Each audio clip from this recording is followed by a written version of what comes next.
elke knie sal buig, elke mond getuig, dat U die Heer. Goeienaand en baie welkom. Ons wil in besonder baie dankie sê vir die mense wat nou laaste ingekom het, want julle laat die saal effentjies voller lyk. Ek en Pieter het nou net gesê, ons gaan nou 'n video maak. Die video se naam gaan wees, hoe om 'n saal leeg te preek, deur Rickert en Pieter. En dan, maar toe sê ons, sê nou maar net een rytjie later oor. Dan pak ons hier in die agtergrond klomp koppies uit en so, en dat die ouens op die video dink, hier is nog 'n skare mense. Wat dink jy daarvan? Ja, ek dink is goeie bemarking, man. Ja. Hoor, is die ou mense? Ja. Almal wat hier is nie oud nie. Gepraat van jong mense, ons het in ons midde natuurlik 'n man wat sy verjaarsdagwense gebank het en gehoop het dat hy spring vry die sang van ons, maar hy het toe nou vandag opgedag en dames en here, dit is my aangename voorreg om dan nou ook die ouderdom van die man bekend te maak en te sê, hy is op hierdie aardbol nou al 9 dekades en sy naam is Adrian.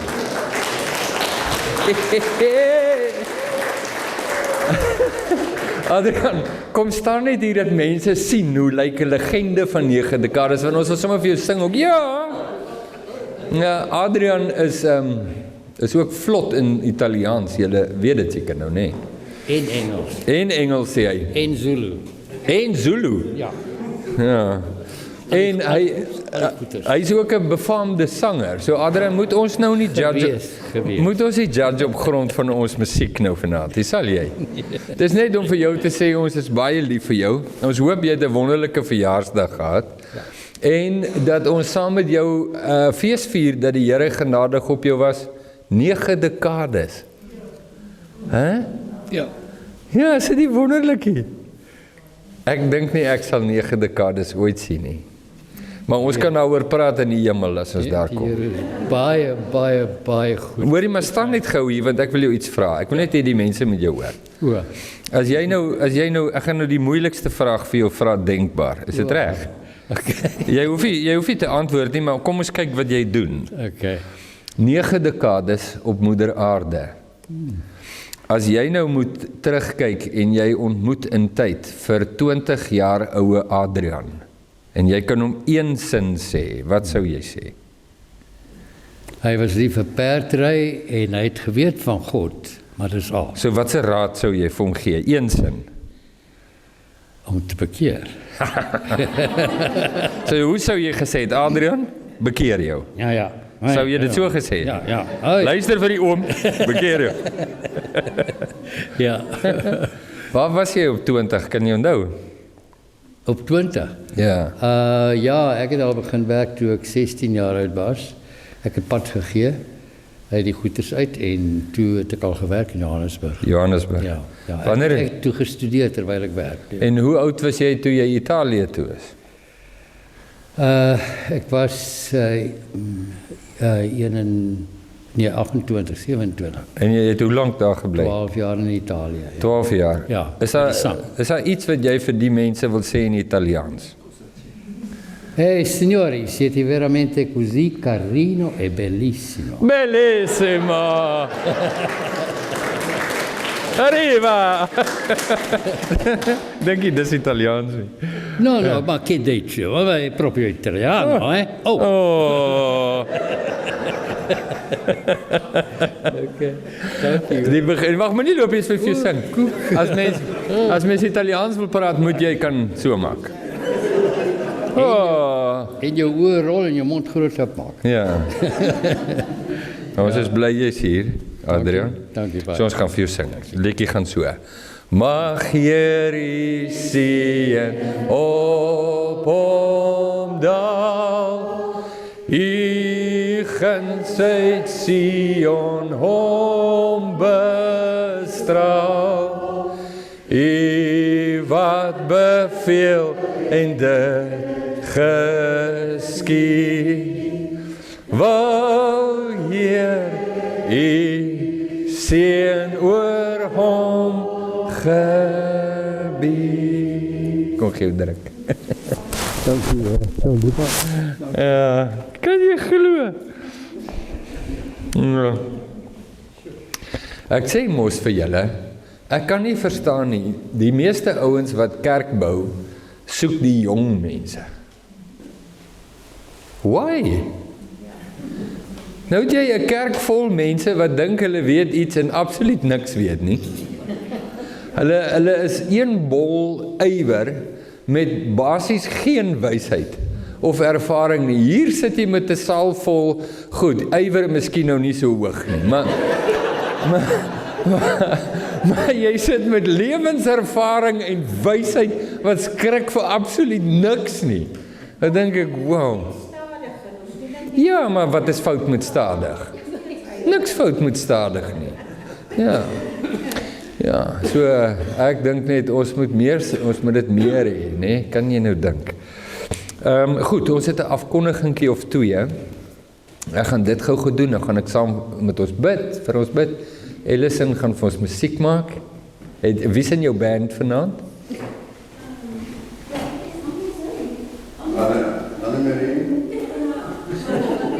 Annemarie is intussen tyd huis toe. Ja, kom ons bid net saam. Dankie Here Jesus, dat ons 'n familie kan wees. En ons leef in 'n tyd wat gesonde, normale familielewe eintlik skaars is. En dat U ons saamvoeg in die familie van God, deur ons verbintenis met die Seun, en ons leer hoe om 'n familie te wees. En dis 'n voorreg. Dankie Here Jesus vir Adrian se lewe ook. 9 dekades en die getuienis dat Jesus sy Here is en sy redder en sy herder, die herder van sy siel. En dit is so bemoedigend om sy getuienis te hoor en sy hart en sy gesindheid te sien. En ons begeer daarna om ook tot die einde van ons eie lewens, tot die laaste hoofstuk, die laaste treukie, dieselfde getuienis te kan hê as wat Adrian het. Dankie vir dit. En vir vanaand bid ons Here Jesus dat U Uself aan ons sal openbaar, sodat ons U kan sien, dat ons in U kan verlustig en kan lewe in Jesus se naam. Amen. Ek en Pippa is besig met ons 32ste IFJJ. Hulle sit hier vanaand, van hulle kom uit allerhande plekke. Pretoria dink ek is die verste. Pretoria en Centurion is dieselfde. Die Centurion in Pretoria. As jy inkom regs. Ja. Ja, dit is kosbaar om te hê, ook mense van die Weskaap hierso. En ons eerste dag vandag. En die eerste dag is mos nou altyd dis nuut mos nou. Jy weet mos nou hoe dit is. Dis nuwe mense en jy wonder wat gaan jy hoor en so aan, maar ek dink die Here was daar en dit was kosbaar en die mense se harte is lieflik. En en vir my en Pippa is dit nie net 'n voorreg om deel te wees van die IFJJ se inhoud nie, maar is 'n besondere voorreg om die kans te kan hê om al die mense te ontmoet. Kan julle nou dink, nê? Wat was die kans? Wat is die kans dat ons die meeste van hulle ooit sou ontmoet? 0. Nee, in die gewone loop van die lewe. So dis regtig vir ons 'n groot eer en 'n voorreg. Dis die een ding wat ek moet sê. Die ander ding wat ek moet sê is, ek het 'n WhatsAppie gestuur op die WhatsApp communities oor 'n kamp. Liefie, wat sy datum nou weer jammer? 19de Maart. Ons gaan 'n Vita Day kamp hou. En toe het ek nou vandag vir die kampmense gevra, toe sê hulle, hulle wens hulle het nog 10 huise gehad. So lyk vir my daar was toe nou goeie respons. So dis, ek sê nou vir julle, maar dit gaan nou sommer op die kamera ook uit. Die 19de Maart, as die Here wil, DV, Deo Volente, Weet julle wat Deo volente beteken? As die Here wil, ja. Ek is natuurlik vlot in Latyn, Adrian. En so dit gaan, dis die naweek waarvan die maandag 'n lang naweek is. So ons het 'n kamp beplan, by Leeuwenbosfontein. Nou as jy wil deel wees van die kamp, ons het dit natuurlik nou laat uitgaan op die community, so oral waar mense kontak het met Vitadei en hulle wil die kamp bywoon, dan boek hulle. So dit is 19de Maart, onthou die datum, die plek is Leeuwenbosfontein. Klink amper soos 'n liedjie. En as jy wil deel wees van die kamp, moet jy self hulle kontak. So ek gaan nou op die video, sal ek nou sommer die telefoonnommer hier onderaan sit, so mense wat wil kyk en wil deel wees van die kamp. Ons gaan 'n lieflike kamp hê. Ons het praise and worship, lekker praise and worship wat ons ook gaan hê. Ons het mense wat die musiek kom maak spesiaal met hulle goeters wat hulle saambring, waar ek baie bly is, kosbare broer en suster wat ons leer ken het in Middelburg jare terug. So hulle gaan daar wees. En dan het ons 'n geleentheid om mense te ontmoet weier as hierdie groepie vanaand. Nee, wat eintlik deel is van elke maandag aand, is sit hulle hier, nie in persoon nie, maar hulle saam met julle. Hulle ken van julle se agterkoppe. As hy jou ontmoet, sê, nee, jy lyk, draai net 'n bietjie om, dat ek net, o ja, ken jou. Jy sit altyd so regs voor. Ja, so as julle wil saamgaan, ek dink die enigste plekke wat nog oop is vir die kampterrein. Nee, so die ouens wat hou van kamp, onthou 19de Maart. Hallo, elkeen van julle wat ek nog nie hallo gesê het nie. Ja, ek moet sê, dit is nogal voller wat ek nou gekyk het, so julle het ingesluip. Maar dit is weer 'n geleentheid wat ons sommer weer saam kan kom en Jesus kom groot maak, nee, en ja, ons het, Rikert het nou 'n paar weke nou oor psalms gepraat. Ek gaan nou nie oor 'n psalm praat nie, maar ek wil graag hierdie een psalm noem.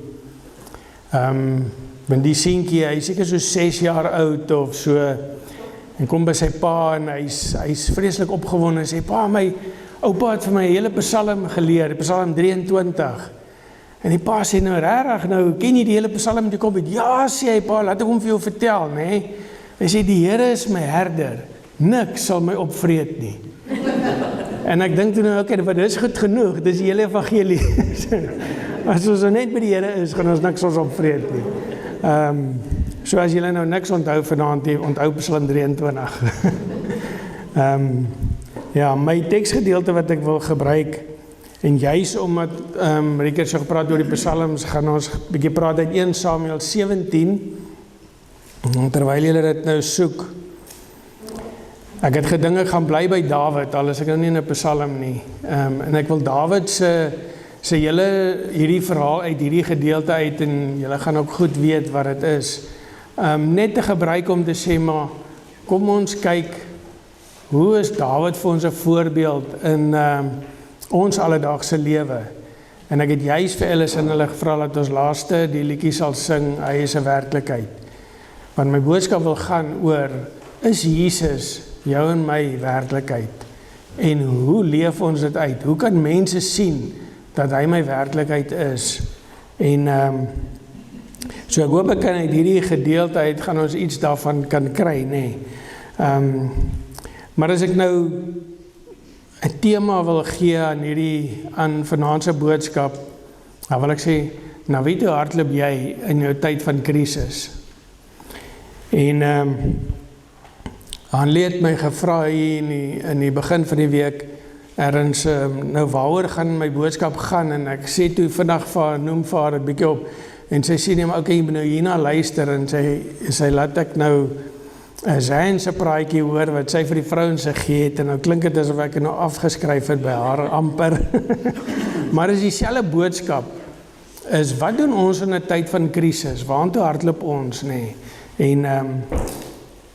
en ons sit nou maar almal hier so vanaand in vier Adrian se verjaarsdag, die hoeveelste een, en ons kan almal saamstem.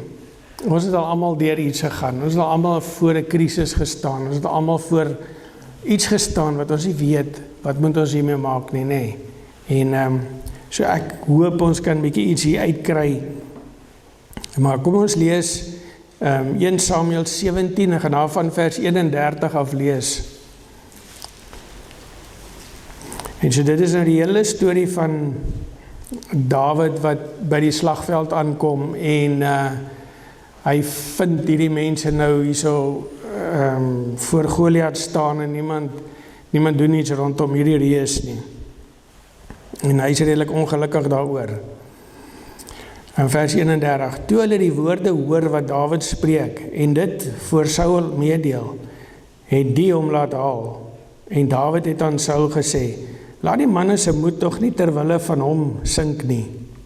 U dienaar sal gaan en teen hierdie Filistyn veg.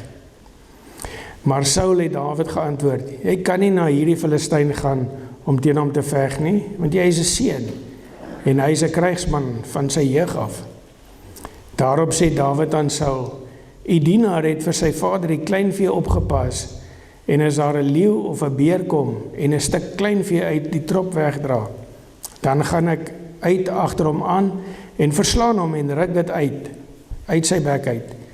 En as hy my aanval, gryp ek hom aan sy baard en verslaan hom en maak hom dood. Die dienaar het die leeu sowel as die beer doodgeslaan, en met hierdie onbesnede Filistyn sal dit gaan, net soos met een van hulle, omdat hy die slagorders van die lewende God uitgedaag het. Verder sê Dawid, die Here wat my gered het uit die klou van die leeu en uit die klou van die beer, hy sal my red uit die hand van hierdie Filistyn.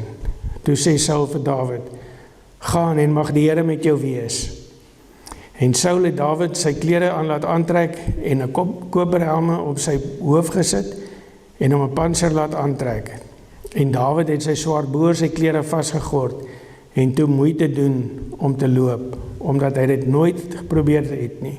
Sê Dawid vir Saul, ek kan nie hierin loop nie, want ek het dit nooit probeer nie. En Dawid het dit uitgetrek.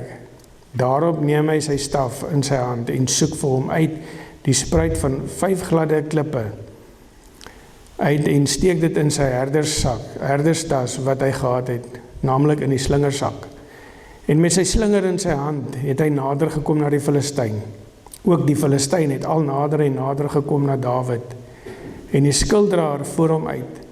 Toe die Filistyn opkyk en Dawid sien, het hy hom verag omdat hy 'n seun was, rooierig met 'n mooi voorkoms. En die Filistyn vra vir Dawid, is ek 'n hond dat jy met stokke na my toe kom? En die Filistyn het Dawid vervloek by sy gode. Verder sê die Filistyn vir Dawid, kom na my toe, dat ek jou vlees aan die voëls van die hemel en die diere van die veld kan gee. Maar Dawid sê vir die Filistyn, jy kom na my met 'n swaard en met 'n spies en met 'n lans, maar ek kom na jou in die naam van die Here van die leerskare, die God van die slagorders van Israel wat jy uitgedaag het. Vandag sal die Here jou in my hand oorlewer, dat ek jou kan verslaan en jou hoof van jou wegneem. En die lyke van die leer van die Filistyne vandag aan die voëls van die hemel en die wilde diere van die aarde kan gee, sodat die hele aarde kan weet dat Israel 'n God het. Net door lees. Ek lees nou juist nie verder aan nie, want ons weet almal wat gebeur het. Maar vir my gaan dit oor hierdie gesprek wat Dawid het, eerstens met die medesoldate en met selfs die koning wat Dawid. En as ons nou net moet in ag neem dat Dawid 'n seun van 15 jaar oud is omtrent in daai tyd. En as ons nou kan onthou van ons kinders toe ons 15 jaar kinders gehad het nou, en die manier hoe hy hierso praat kan hy nogal aflei hierso van, hy is vol bravade, nee. Hy het die leeu en die beer verslaan en hy ruk hom aan die baard en hy gooi hom neer en hy weet daai tipe praat van hom. En kan nou sommer net dink, hierdie 15-jarige seun, maar die manier hoe hy praat met die mense wat nou daar is, wat nou moet veg, en selfs met Saul, met soveel selfvertroue. En dan dink ek, maar wonder ek nou hoe het hy dit reg gekry? Ek bedoel, as jy 15 is en jy praat met 'n oom, dan gaan jy nie so braaf wees en sommer so praat. En nou kom hy nog voor die koning en hy praat so voor die koning. En het vir my nogal 'n bietjie iets uitgestaan dat hoe hierdie hele situasie vir Dawid moes aangegryp het. Van, maar kyk nou net, hier is julle, die weermag wat hier so staan. Julle is God se weermag. Julle staan nie so, maar julle is bang vir hierdie een persoon wat nou daaronder staan. Hulle is 'n reus. En hy kan dit nie hanteer dat hierdie reus, hierdie Filistyn, God sleg maak, die mense sleg maak nie. En dit was vir hom nogal 'n probleem. Maar voor hierdie gebeurtenis is Dawid mos seker hier omtrent die ouderdom van 13 is hy nou as die volgende koning gesalf deur Samuel, nee, maar niemand het regtig daarvan geweet nie. So niemand het veel van Dawid geweet tot en met hierdie geval nie. So Dawid is hier in die veld en hy pas sy pa se skape op en daar gebeur iets met Dawid terwyl hy in die veld is hier op sy eie.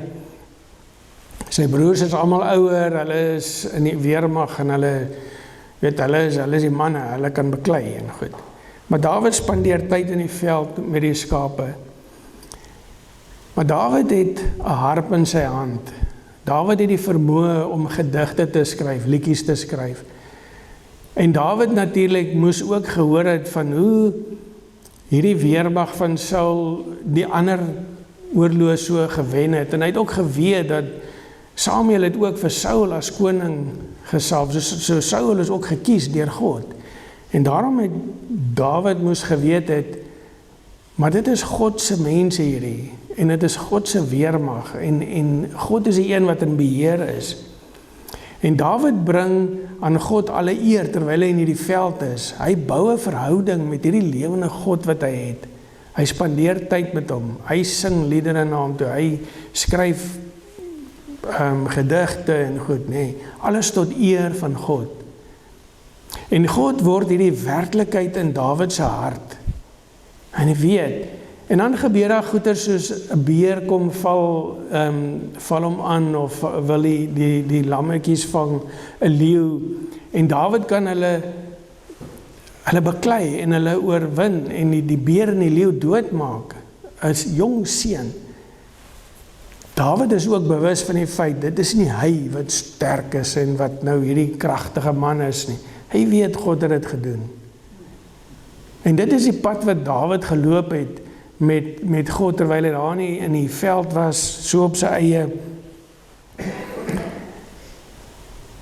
En dan is dit vir my eerstens 'n plekkie van, nou kan ek myself dink,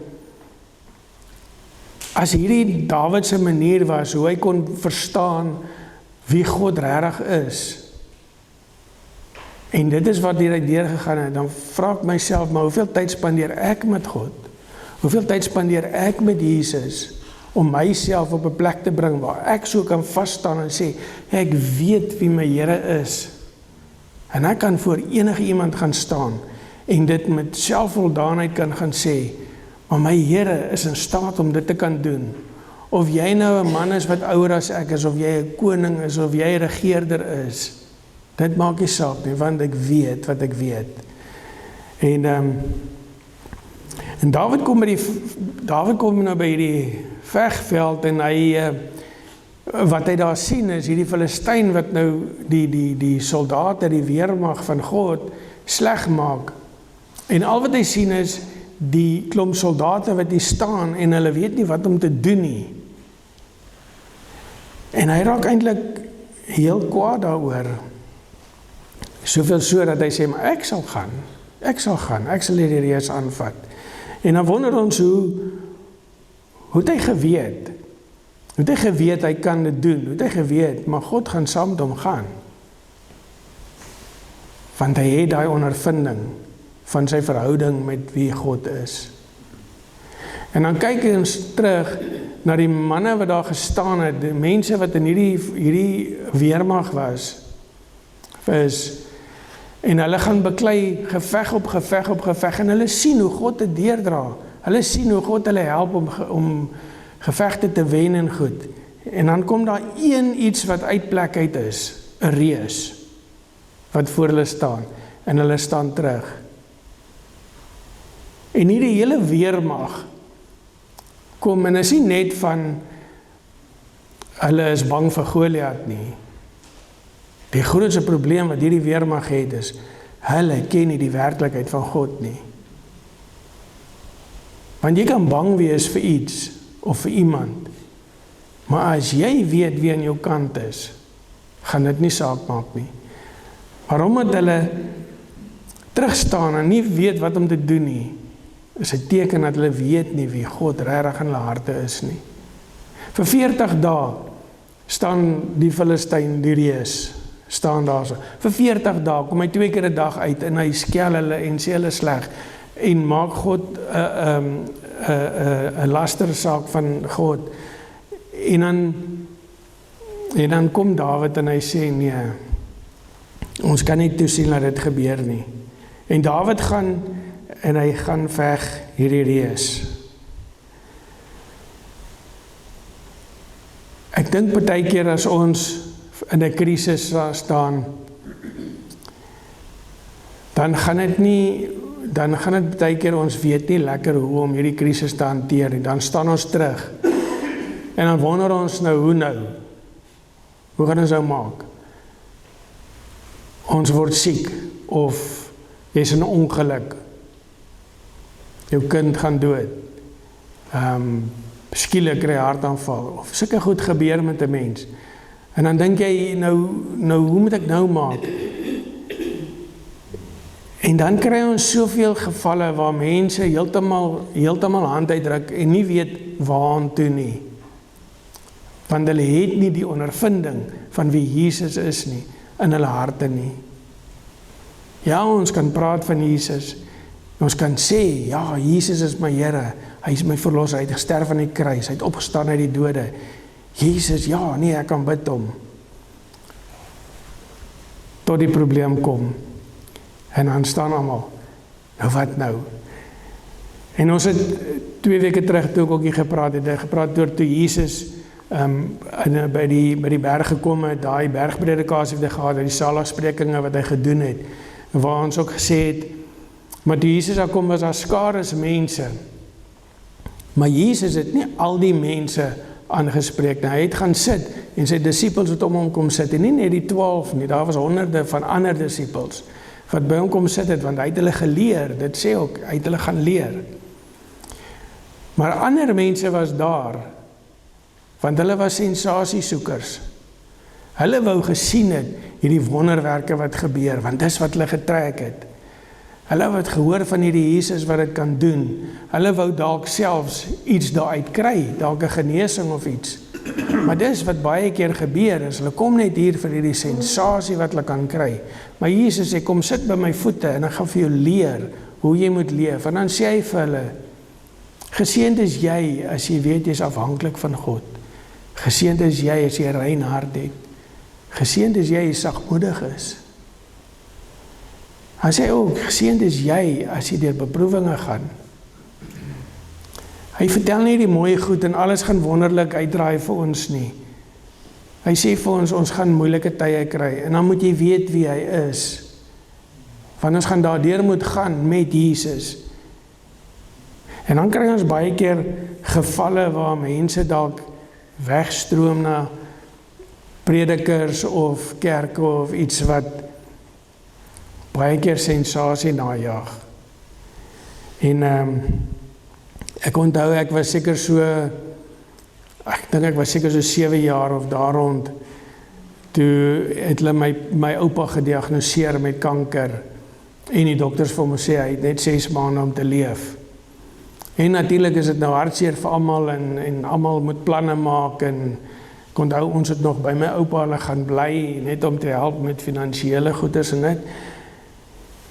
Maar ek sal nooit vergeet nie, daar so het 'n prediker, of ek weet nie wat jy hom kan noem nie, het nou na hierdie dorp toe gaan, ons het in Benoni gebly het, in hierdie dorp toe gekom, daar was plakate op van hierdie persoon, en hy's 'n geneeser, hy bid vir jou, dan kan jy nou genesing kry. En die mense het gestroom, ek onthou, dit was nog in die stadsaal gewees, was 'n groot saal, en het was vol, en die mense het gegaan, hordes mense het gegaan. En snaaks genoeg, baie mense se bene was, een was korter as die ander een. Ek weet nie hoekom was dit 'n algemene probleem daai tyd nie. Maar hulle het ook vir my oupa gebid, my pa en my oom, nee, my oupa moet nou gaan. My oupa was nou nie lekker met dit nie, maar hulle het hom gekry. Hy moet nou gaan en hulle moet nou vir hom bid. En hy het nou vir hom gebid en ja, en sekere mense het natuurlik omgeval en al daai goed het gebeur. En ek sal nooit vergeet nie, ons het by die huis gekom en nou sit almal nou hier om die tafel met my oupa en maar hoe voel dit nou as jy nou hier is nou beter, nee. Hoe voel jy nou? En my oupa het sê maar ek voel nog dieselfde. Nee, ek voel nog dieselfde. En almal wil net hê, nee, maar jy moet nou sê jy is gesond. Jy is mos so gesond. Jy moet weer gebid. En my oupa was nie gesond gemaak nie. Hy het 6 maande net gelewe. Maar dit was vir my nogal, en ek weet nie, dit is een van die min goed wat ek van daai tyd van my lewe so duidelik kan onthou, is hierdie gebeurtenis. En dat my oupa net geweet het, maar dit gaan nie gebeur nie. En dit is hoe ons baie keer gaan, nee? Ons stroom na sulke goeders toe. As 'n krisis oor jou pad kom, dan is dit, nou gaan ons. Almal moet nou saam bid, en ons moet nou iemand kry, hy moet nou vir my gesond maak. En dit is 'n gevaarlike ding wat ons doen. Dit is 'n gevaarlike ding wat ons doen, want in steede daarvan om tyd te spandeer, soos wat Dawid tyd spandeer het in die veld, om sy God te leer ken en 'n verhouding te bou met God, moet ons gaan tyd spandeer met Jesus. Hoeveel keer lees ons die Bybel? Hoeveel keer spandeer ek in gebed met Jesus? En as ek dit net sal doen, gaan ek die werklikheid van hom hier in my siel in beleef, van wie hy is. Ons het hierdie liedjie nou gesing, hy is 'n werklikheid. En dan sing ons, maar my siel soek na 'n werklikheid. My siel, nie my kop nie. My kop weet, Jesus is Jesus. Is hy in my siel? Nee? En dit is baie keer wat ons vir mekaar moet afvra. As ek in 'n krisis is, help my, lei my na Jesus toe, want ek weet wie Jesus is, maar help my om sy werklikheid te onthou, te beleef. Nee? Want baie keer slaan die krisis jou op so 'n plek, dat jy is platgeslaan. En as jy iemand wil help, moenie vir hom goeie raad gaan gee nie. Steek jou hand uit na hom, en wys hom die werklikheid van Jesus. Want dis al wat ons hierdeur gaan dra. Dis die enigste ding. Maar om daai werklikheid in ons siel in te hê. Maar ons sien van Dawid, wat nou vir Goliat verslaan het, en dit het eintlik 'n happy ending gekry, nee. Die Dawid het die Goliat tussen die oë geslaan met 'n klip, en sy kop afgekap, en daar sy, die Filistyne is oorwin, en al daai goed te sê. Maar wanneer ons deur krisisse gaan, kry ons nie altyd 'n wonderlike antwoord nie, nee, of uiteinde daarvan nie. Partykeer is ons krisis die ergste. My kind word siek. Ons bid. Wag vir wonderwerke. Kind gaan dood. En is hartseer. En ons kry nie die happy ending nie. Beteken dit nou, Jesus is nie 'n werklikheid nie. Dan vra ons vir Daniel en sy vriende, Sadrag, Mesach en Abednego, wat voor 'n krisis staan waar hulle God aanbid. En dan kom die koning en hy sê, maar julle sal nou hierdie afgod aanbid. En hulle sê, maar ons sal nie. En sê, as julle dit nie doen nie, sal julle in 'n oond gegooi word. Dan sê julle ons in die oond gooi. Want ons God sal vir ons daar red. Maar al sou hy nie. Dis alright. Ons sal nie ophou om te loof en prys nie. Al sou hy nie. Habakuk self sê, al sou die vyeboom nie bot nie, al sou die wingerde nie geen druiwe dra nie, nog steeds sal ek jubel in God my Heer. Nog steeds. Dit moet nie gaan oor wat ons kry nie. Dit moet nie gaan of Jesus vir ons 'n antwoord gee nie. Dit moet nie gaan of ons wonderwerk gekry het nie. Dit moet nie daaroor gaan nie. Dit moet gaan oor my alledaagse lewe, my wandel saam met Jesus Christus, om te sê, maar hy is my werklikheid. Hy is waaroor my lewe gaan. Ek kan nie een oomblik van enige dag loop en nie seker wees, Jesus is my werklikheid nie. En ek kan dit net doen. Ek kan dit net doen as ek tyd met hom spandeer. Ek kan dit net doen as ek 'n verhouding bou met hom. En as ek weet, waarmee het hy my al gehelp. En elkeen van ons wat hier sit, kan weet, maar Jesus het my al gehelp in my lewe met goed. Al is dit hoe klein. Maar dis jou beer en jou leeu. En dis wat jou help om te onthou, maar Jesus is 'n werklikheid. Hou dit in jou siel en nie net in jou brein nie. Ons sien selfs vir Paulus wat vir Jesus verskriklik vervolg het. Mense doodgemaak het. En hy kry 'n ontmoeting met Jesus Christus. En sy lewe verander net so. Hy draai en hy's gefokus op wie Jesus is en wat Jesus vir hom sê en hoe hy hom leer en alles. En hy mis nie een punt van wie Jesus is nie. En ons sien dit in so baie gevalle van Paulus se lewe. Maar die een gedeelte van Handelinge 16, waar Paulus en Silas gevange geneem word. Hulle bevry 'n vrou van demone. Hulle bevry hulle, en dan, omdat hulle dit gedoen het, word hulle gevang, hulle word in die tronk gesit. En hulle word verskriklik geslaan.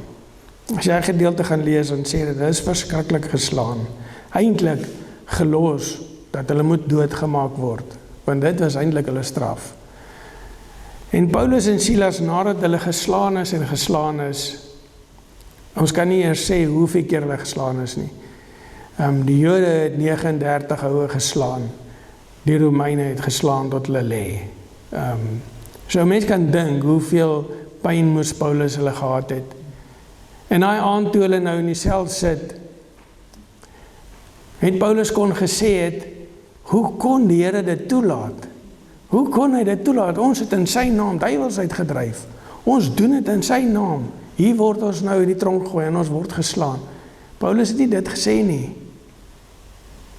Hy en Silas gaan sit en sing tot eer van God, tot eer van Jesus. Hulle sing lofliedere. Hulle aanbid Jesus. Hoekom? In hulle tyd van nood, van seerste seer, om te weet, hy gaan nou nog doodgemaak word, sing hulle tot eer van Jesus. Want Jesus is 'n werklikheid in hulle siel in, nie net in hulle kop nie.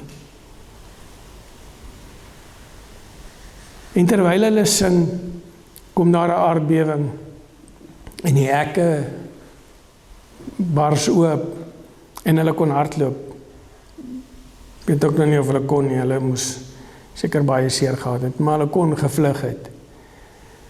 En die einste bewaarder wat hulle nou so geslaan het, verskriklik geslaan het, wil sy eie lewe neem, want dit was die gebruik as die gevangenes sou vlug, wat hy moes oppas, dan gaan hy daai straf kry, so hy sal doodgemaak word. En Paulus sê vir hom, moenie dit doen nie, ons is nog hier.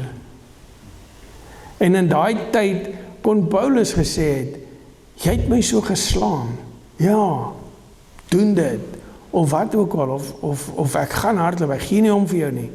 Paulus doen nie dit nie. Want as Jesus gesê het op die berg, geseënd is hy wat van rein hart het, dan sê hy, maar jy moet kan vergewe. Jy moet met 'n rein hart iemand kan vergewe. Want dis wat Jesus gedoen het. En Paulus verstaan dit. Hy verstaan dit. Dat self daai ou wat hom geslaan het, selfs wat hy bereid was om vir Paulus nou dood te maak, sê Paulus vir hom, nie nodig om dit te doen nie. Jy is vergewe. En daai man kom tot bekering.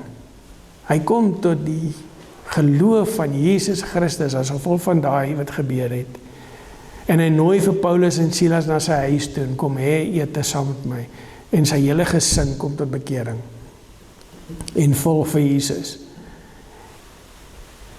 En dan is dit net van, ons kan so partykeer in 'n plekkie kom en sê, maar ek weet, hierdie het met my gebeur, en nou is ek down, en nou, weet nie hoekom is dit met my gebeur het nie.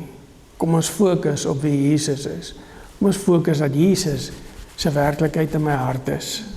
Na wie toe hardloop ek in my krisis?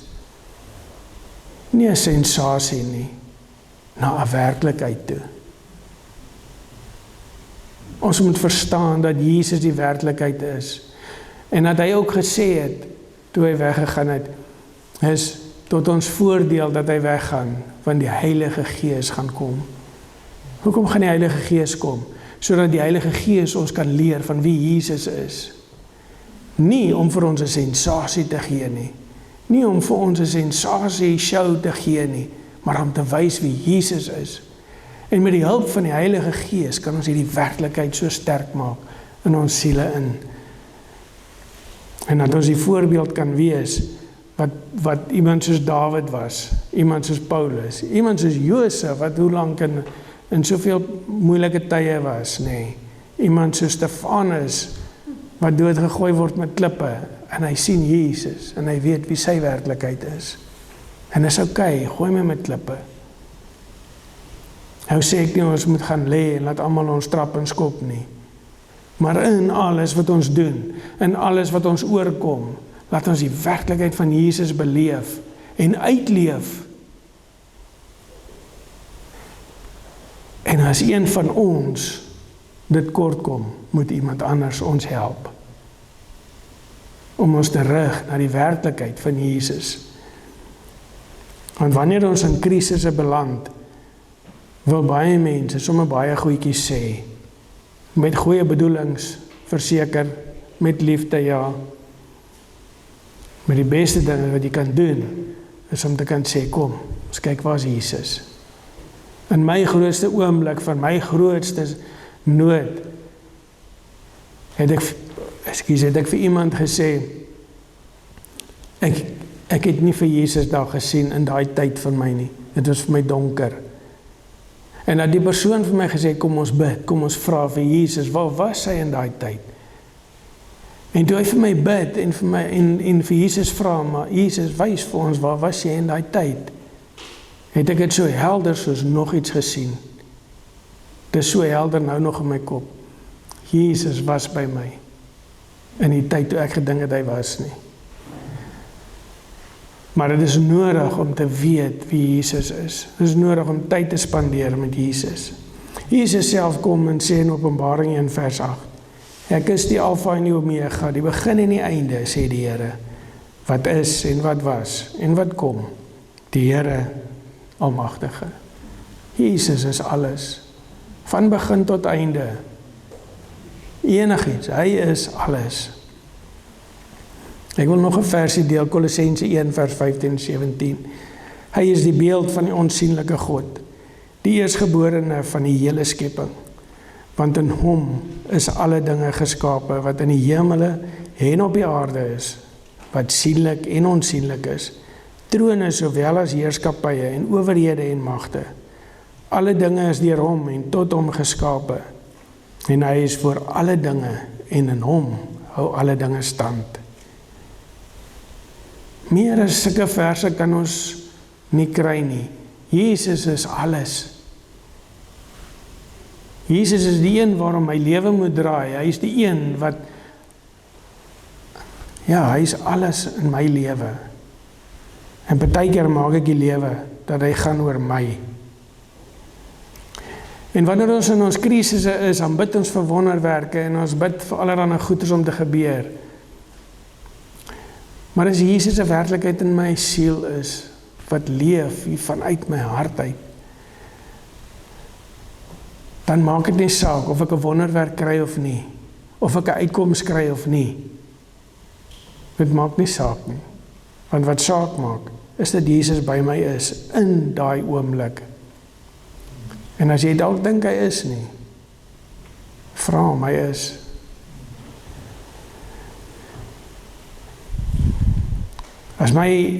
As ek 'n boodskap nou ook so kan sommer opsom en sê, dat ons moet tyd spandeer met Jesus, dat ons daai tyd soos wat Dawid in die veld was en gebou het in 'n verhouding met God, dat ons 'n verhouding met Jesus sal hê, en dat ons sal versigtig wees om te hardloop na sensasie toe, te hardloop na goed mooi lyk, goed lyk, maar dit is nie Jesus nie. Sal ons soos Paulus kan sê, wat hy sê in Filippense, want vir my is die lewe Christus, en die sterwe wins. Of ek lewe en of ek sterf, wat maak dit saak? My lewe gaan oor Jesus.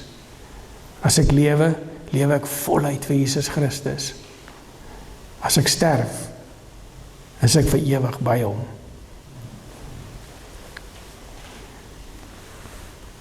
Dit is my gebed dat elkeen van julle en ek sal tyd spandeer met Jesus Christus. Sal tyd spandeer in sy woord. Die Heilige Gees toelaat om ons te leer wie hy is. En dat ons sy werklikheid binne in die diepste van ons siel sal dra. Om te weet, hy is my werklikheid. En wanneer die tyd kom wat ek hom so nodig het, nie sal wonder of nie sal twyfel nie, maar sal weet, hy is my werklikheid. Amen. Ek bid vir ons. Here Jesus, is so voorreg om u woord te hê. Dit is so voorreg om te weet dat u 'n werklikheid is. Dat u woord is vol van u werklikheid. Ag Here, is my gebed dat elkeen van ons sal tyd spandeer met wie u is, Here. Dat ons soos Dawid sal tyd spandeer om stil te word voor u, om u te leer ken. Here, om te weet wat u wil hê ons moet doen. Sodat wanneer ons in tye kom wat ons dit so nodig het, wanneer ons krisistye ons tref, dat ons sal weet, u is met ons. En dat u 'n werklikheid is in ons krisis, in ons nood, en in ons alledaagse lewens, Here. En dat ons dit so kan uitdra aan ander mense. Here Jesus, ek wil ook kom vra, Here, dat ons mekaar as boeties en sissies sal kan ondersteun, sal kan help wanneer daai tye kom ook. En dat ons mekaar sal aanspreeklik hou om te fokus op wie u is. En dat ons u nooit sal vergeet, verloor uit ons oog uit wanneer ons in 'n nood kom. Dankie Here dat ons u kan ken. Dankie dat u vir ons leer. Dankie Here Jesus dat u ons alles is. En dat u ons elke dag opnuut weer leer van wat die woord ons sê.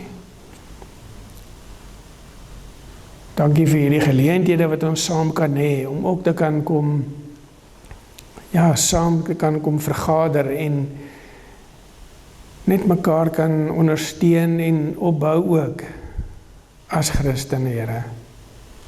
Dankie vir die liefde wat u vir ons het. Vra dat u vir ons sal seën in hierdie week, Here, en dat ons sal leef soos mense wat nie een oomblik twyfel oor wie u is nie, en dat u 'n werklikheid is. Amen. Elke knie sal buig.